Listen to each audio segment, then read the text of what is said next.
on your computer, tablet, smartphone, or smart speaker. The Journey. Delving into the unknown and asking the questions. David Hackett. Warning: the following content may contain elements that are not suitable for some audiences. Viewer discretion is advised. Hi everyone, another journey. Today's journey is with Geoffrey. Geoffrey was born in Rochester, New York in the early afternoon of September 11th, 1953. As a child, he experienced many spontaneous spiritual episodes centered around the realization of the reality of God, transmigration, and the soul. He is a student of the 5,000-year-old non-sectarian devotional yoga path.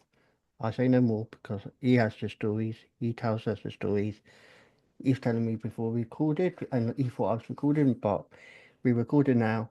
Geoffrey, welcome to the journey. Good afternoon. Well, a lot of people know me from the books that I've written from 1984 to 2006.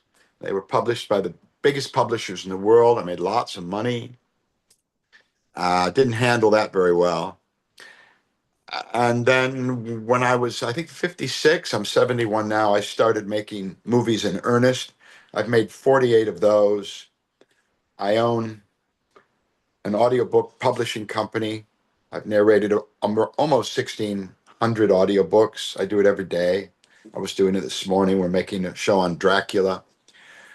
I've been married a few times to lovely women. I've mistreated them in many instances and wonder why I did that. I guess it's a kind of self-sabotage thing. But as I've grown older, I've become wiser and more respectful of other people. And I'm not hustling like I used to this because there's nothing I really want that I haven't already have, and B, I understand has no real value. Yeah. So I'm in a good place spiritually. Now that I have understood that careerism isn't the be all and end all of what we do in this short temporary time that we call life, in this body, which, as Bob Dylan said, he who is not busy being born is busy dying. I've understood that so many of the things that we give ourselves to are just caprices. They're shallow. They're void of meaning. They're actually more ensnarling than they are liberating. So, while I engage in things that I enjoy, like making movies or writing or doing audiobooks, that's not where my heart is. My heart is, and when you become 71, you got one foot in a banana peel, one foot in a grave. You think about Bob Dylan saying, let us not talk falsely now. The hour is getting late. So it's late for me. It's late for you. It's late for everybody, especially when you have a cartel of evil, very gross mafiosos controlling the world, whose clear agenda is simply to make money. Money for what? Money so that they can divert their attention and not think about the fact that everyone in this world is subject to birth, death, disease, and old age. There's nothing you can do about it. If you're here, you got a problem. And if you have a body, you have a problem. Because the actual manifestation of each of us has fuck all to do with any kind of material body. It's just an accoutrement, an ornament, a marionette meat puppet, which allows us to move through time and space, but it's not who we are. It's like some geezer gets in a car, in 1953 in my case, and after so many decades, he's never gotten out. He begins to think he is that car. It takes them here, it takes them there, it allows them to experience this and that. And you mean there's a door? You mean I can get out? As I used to say when I would speak to people about these spiritual matters, that even in the prison, there's a door. You have to be qualified. And if you are, at that moment, not even 5 minutes later, the warden will come and he'll take the key and wish you the best of luck, unlock the door, and out you go. So even in the prison, there's a door. And there's a way out of this world, and it's nothing to do with death. There's always an open door for people to have the opportunity where there's life, there's hope, to experience existence at a higher level, wherein their circle of compassion is sufficiently wide that they can embrace all of humanity in such a beautiful, powerful, positive, peaceful way. And I often reside within that circle of compassion through a spiritual practice that I've been engaged in since I was about 15. I've seen many come and go. I've met some incredible people who had, like the old Superman show, powers and abilities far beyond those of mortal men. I've known people like that. I've had experiences in this spiritual realm. I'm not any kind of fanatic, other than that I am absolutely certain that that which we give ourselves to in this world is of no consequence. Of no consequence, only in that it might move you forward to a greater realization. But give a fuck what kind of car. Listen, if money was the answer, then Donald Trump would be Buddha. But he's a cheap thug, and anyone can see it. Only those who are more stupid than he, more gross than he, may not see it and may be easily fooled. But anybody with an intellect can see what that is. So, Jesus said, judge the tree by the fruit. So if money and power and authority and position, that's the thing we should be running after, like we should just copy, should go down the same road as Donald Trump. Look at the result. Some kind of a fucking pig in a diaper. So that's not it. That's not what it is. I have been a millionaire, a 9-millionaire, so my agent told me. From 1984 to 2006, I made that money. And I, did some stuff at a kind of a higher level. I ate in better restaurants, and I drove in better cars, and I traveled around the world, at a higher level. But ultimately, it didn't really mean anything, So I'm regretful that I spent so much of my life endeavoring for material success, when kind of at the end of the road, or near the end of the road, I am at 71, I realized that it was all vanity. There's a great scene in No Country for Old Men, between the guy in the wheelchair and Tommy Lee Jones. And he said, the old guy in the wheelchair said, you can't stop what's coming. And something, he says, it's all vanity. So I don't want to live a life that has no meaning. I don't want to be part of a society that twists every human value around a fucking dollar. I don't want to be in a society where poor people, sick children, suffering humanity are expendable. And it's, as Ebenezer Scrooge said in A Christmas Carol, well, if they're going to die, they better hurry up and do it and decrease the surplus population. I don't want to be Ebenezer Scrooge. I want to be the Scrooge that woke up after the 3 ghosts visited, and he was a changed man. Every opportunity in this world, every breath, and between every breath, every one of you, and myself, we all have a chance to manifest the greatest of who we are. It's like, after a while, it's like riding a bike. You might be a kid, you look at a bike, how the fuck am I going to ride that without falling over? But, after a while, it's like get on your bike, and you go, and you can go. So I've been on a spiritual path for so long that it's not even really conscious. It's just kind of going on, if this makes sense. To me, it does, all the time within me. For instance, I do mantra. That's one of the main practices that I do. I do a mantra, and the mantra, I've been doing it for so many years that it's always playing in the background, and I can just tune into it or tune out of it if I have to drive the car or, whatever I have to do materially. And then I go back in. I don't even listen to music anymore, and I love music. Why is that? Because if you listen to music, many times the song gets stuck in your head.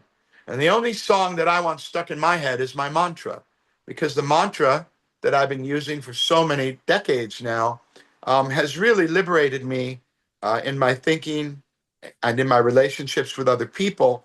So I am not interested in any kind of careerism. You may see me in a movie here and there. Oh, he's done this, he's done that. I guess he was lying. No, I'll do these things. But the consciousness in which I perform the activity is now a little bit different. There's a kind of dispassion. There's a kind of an observer that sits within me and kind of just watches me do these things. But I try not to get too attached to either the activity or the outcome. So that would be about a 5 or 6 minute treatise on what I'm doing and who I think I am and what I believe to be going on for everybody. Yeah, and it's that, it's you as you being you, and that's what I like, because being the real you, being able to understand that as a person. You're full of shit. Last time I was acting like a nut job, and you told me, "Oh, thanks for being the real you." And that Which is real you still, is and it that, that you prefer? and personally, that is still being the real you. Whether you're, acting, I'll say acting out. If you're being that way, that's still you. This is still you. This is still the What if same. somebody goes into a mall with a high-powered rifle and starts mowing people down? What kind of real you is that? I can't answer that one. But the fact is, I've seen both sides of how you are as a person, but collectively, it is still you, and that's what makes it. Well, I don't really care about me. I mean, I got over that many years ago. Right now, I've had a unique opportunity, which is that I have been given the charge of some people that have had some problems, and I am benefiting greatly from my ability to help them out. It's so liberating to help other people. And there's always an opportunity to do good. I wouldn't mind doing something good if I ever had the chance. What are you talking about? Just open your eyes, get out of the bed. There's always an opportunity right in front of you to do the right thing, to do the good thing, to do the positive thing. The bad shit, you got to look around a little bit for. I want some ketamine. I want a whore. I want to steal some, whatever it is. You got to look around for that. You got to plan it. You got to do plan a caper or whatever it is. I know that Mother Nature has been so kind to give us the opportunity to do good at every moment. And all you have to do is just take the opportunity, seize it. And it can be the smallest thing. Can you get me a glass of orange juice? Yeah, absolutely. Or up to the most dramatic thing. I have a situation here now in my family where we've had a tragedy of somebody we love very much disappearing and is presumed dead. And now that family has come to me, and I'm utilizing everything I can to try to help them get their lives back on track after that. And, it might be, oh, it's wonderful, what a wonderful man or something. No, it's actually selfish because it's helping me to understand myself by doing good for others. And that's something I missed for many, many years. And I'm regretful that I of all those lost opportunities where I could have done good for people, but I did good for myself instead, vis-a-vis that pig Donald Trump. Yeah. And going into the future, obviously, your experiences, what you've spoken about, you pass that knowledge on to others around you, so they will be the same as you. Or Well, that's my spiritual master, my guru. He told me that he said, who those who you see, you should tell about this knowledge. But I get discouraged because people are so antithetical to goodness and spirituality, and it's such a secular world now where everybody's an atheist and they'll hardly admit to being an agnostic, that I don't have a lot in common with them. You know, Jesus said, to whom much is given, much is expected. So, all right, I have the burden of talking about this thing, but it subjects you to ridicule, which I don't mind. People don't pay attention. You know, if I put some stupid fucking video on my YouTube, I'll get lots of hits. But if I sit down, there's something called the Orchid Talks on my channel that I did and very calmly spoke about the nature of true reality and innate spirituality. You know, you get about 90 people over 6 months that look at it. So it's not something that's ever going to really be popular unless you want to be cheated. You know, opening these yoga schools and all this crap is just it's a business, and most people, they want to be cheated. They want to be given pennies on the dollar for their investment. They don't want things to go well for themselves. And I know it sounds funny to say, so they attach themselves to these bogus philosophies, which take them in the opposite direction of where they need to go, and they throw everything they have at it. All these kind of religious ideas, and especially these yoga schools that open up everywhere, and you know, beer yoga and laughing yoga and sex yoga, and go, why don't you grow up? There is a path which has been well delineated by great personalities like Gautama Buddha or Krishna, Mohammed, Jesus, Meher Baba, many great, highly developed souls that have taken the time and trouble to come to this world and give these life-changing ideas to a dying, drowning, very sad populace. And of course, we know how those people are treated when they're here. And then perhaps after they go, somebody here and there will take up some of these ideas and try to run with it. But I'll tell you how I teach. I make audiobooks and videos and I put them on my YouTube channel.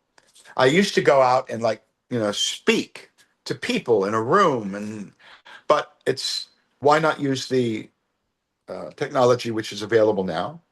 It can reach more people. So if I have something to say, in fact, as I say, we had a death in the family, and I did an audio book last night, stem to stern, which is called The Soul at Death, a moment to moment timeline. So here I am, Geoffrey Giuliano Jagannath Das, presuming to tell you what happens when you die and after you die, moment to moment. But I don't lie. And if I put out an audiobook like that, it's because I know that what I'm saying is true. You can take someone like Dr. Cornel West, the Black intellectual. I mean, he's worked at Harvard and Princeton and Yale and Oxford over the years. That guy would have more, a greater knowledge than some uneducated guy who, changes oil or tires at Walmart. So Cornel West took the time to study and immerse himself in his field of endeavor, and now he has superior knowledge. So do I. But the realm that I've chosen is trying to understand why we're here, who we really are, where we're going, what has this all been set up for, what is our part in it individually, our part collectively, what is our true relationship with all the people that we love and that we meet in our life. And to me, that's the only question. As H.G. Wells once said, if there is no God, nothing matters. But if there is a God, Nothing else matters. So it's just horrible, I know, in many ways for people out there. Oh my God, he's talking about God. Oh, Jesus, turn it quickly. But I started on this path when I was 15. I'm not a cult member. I'm not brainwashed. I'm a perfectly sane, reasonable, intelligent, educated man.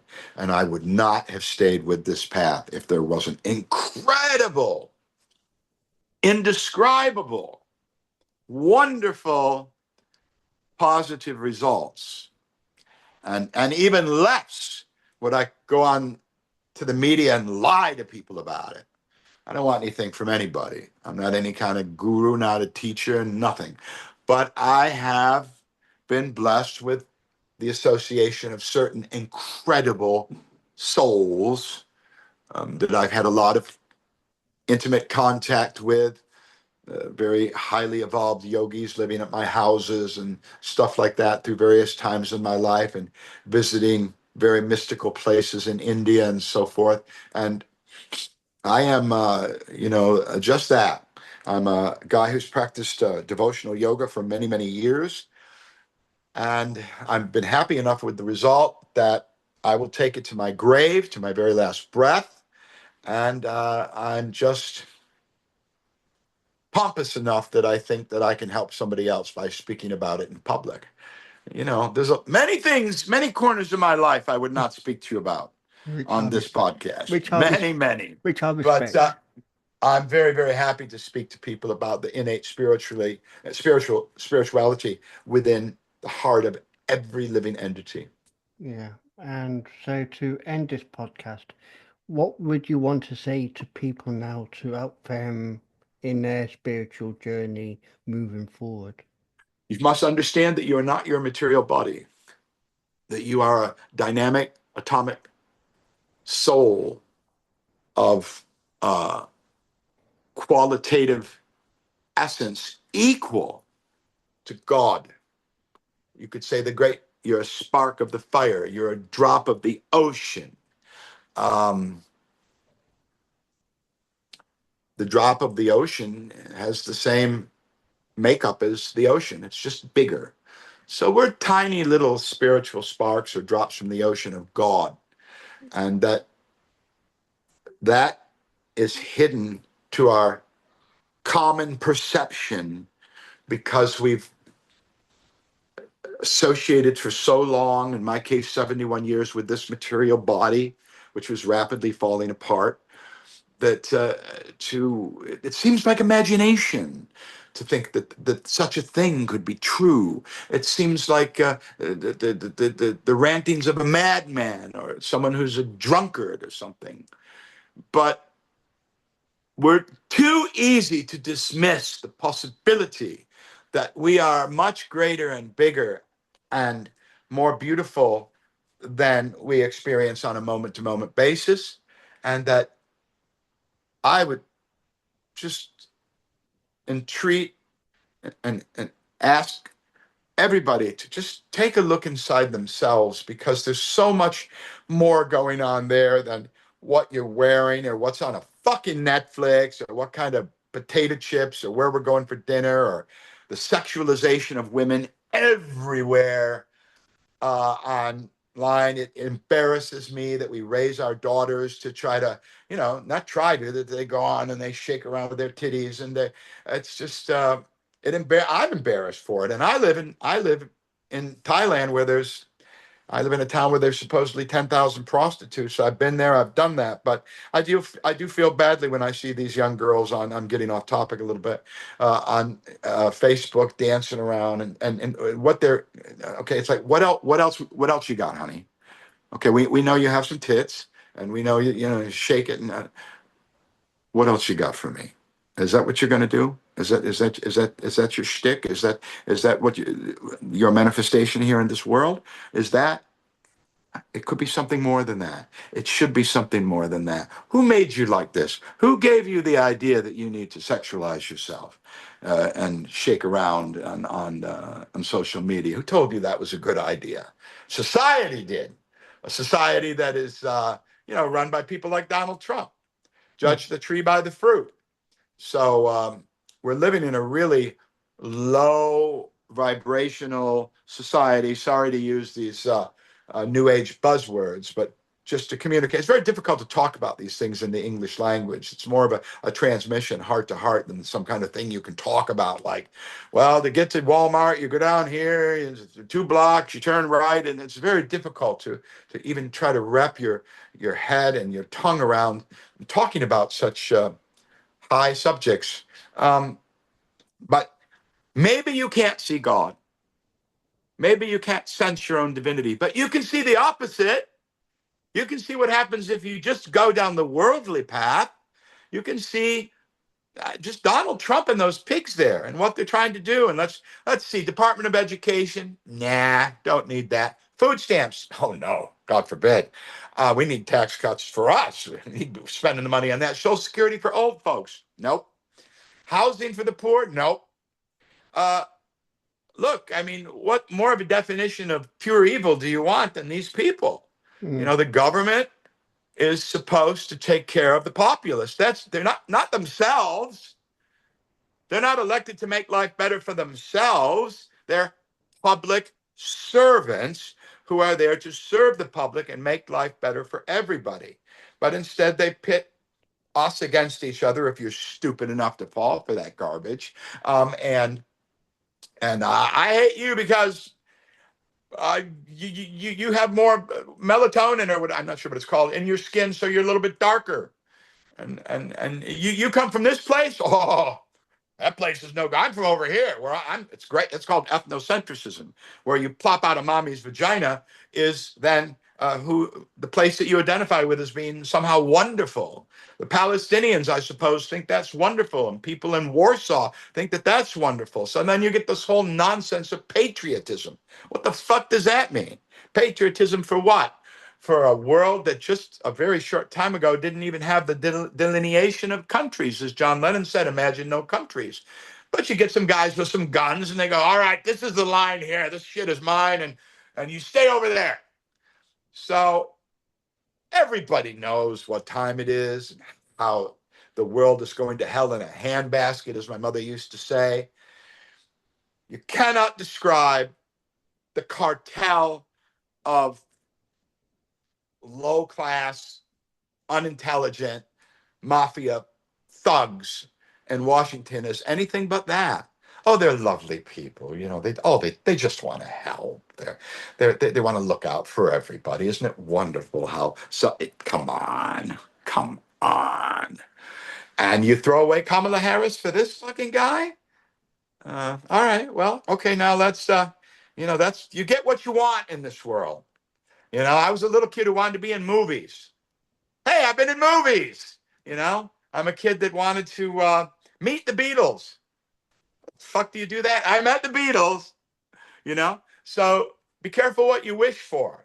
And you start putting devils in charge of the treasury and public education and conspiracy theorists in charge of the health department, like Robert Kennedy, and it's not going to work. It's not going to work, man. It's going to blow the world up and fuck yourself. So I'm sorry about that.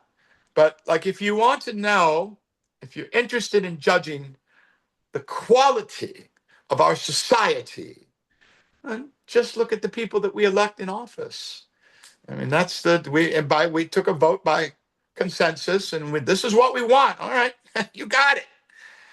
You can suck on that and see what happens. You know, so I, as a yogi, I think I can call myself a yogi. I've been doing it for over 51 years. I have no interest in these matters. Oh, he's railing about it. He certainly seems like you have an interest. Well, yeah, just as a cautionary tale. But I myself stand far apart from all this stuff. You know, I do my spiritual practice. I do my work. I take care of my family. I try to be the best Geoffrey that I can be. Not so when I was young, but now. You know, as life proceeds, it becomes even more precious. And every day is a diamond. Not just a diamond, but a great big hope diamond. And everybody has an equal opportunity. Every day they're alive, as long as your heart is still beating and your eyes can still see and you're still ambulatory, you have a chance to do good. So please don't elect people like this anymore. But beyond that, move away from that materialistic ideal into something which will sustain you through the terrible times which we're all about to face, believe you me. Geoffrey, thank you for sharing your journey with us today. And this was insightful, reinforcing your beliefs in you being you. And thank you for sharing it. Well, it's always a pleasure. I'll come back anytime. I enjoy talking with you. You're a good man. Thank you. And now, a message from Amy. Amy, it's over to you. Hello, I am Amy Harrison. I'm the author of the book Feline Warrior Part 1 and Part 2, a fictional story that is written in a poetic format that is based on real-life events that could happen to anyone and intended only for relatable purposes. This story claws into Catgirl's past abuse. Catgirl is human and part feline, but truly a warrior who can handle anything because she is strong and fierce. She has been taken advantage of for far too long. Join her on her journey as she reaches freedom. Here are some poems from Feline Warrior. Tears flow. I no longer know what to do. I am no longer who I once was, and it is because I made a choice to use my voice, and that is okay, because what I had to say was true, unlike me and you. Now I see. I am free. I am me. I am Catgirl. Ultimately, be you. Always stay true. Do what you want to do, because every day is made new. If you want to read more, visit the link in the description. Meow at you later. Music by Erica R. from Pixar Bay.